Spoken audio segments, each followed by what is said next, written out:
Hi everyone, in front of me I've got OnePlus open and let me share with you how to change the screen timeout on this device.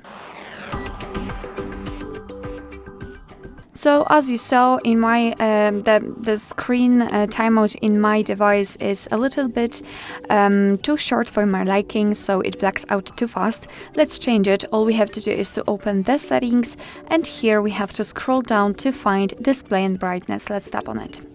Now we have to scroll down and find this option, auto screen off. Let's tap on it, and here we've got the options from which we can choose. At the top, relatively short options, and at the bottom, the longest option available, which is 30 minutes. So all you have to do is to tap on the option like to use. I'll choose 5 minutes, and as you can see, it is immediately notified right here, which means that from now on, after 5 minutes of inactivity, this device will black out. Alright, so that will be all. Thank you so much for watching. I hope that this video was helpful, and if it was, please hit the subscribe button and leave the thumbs up.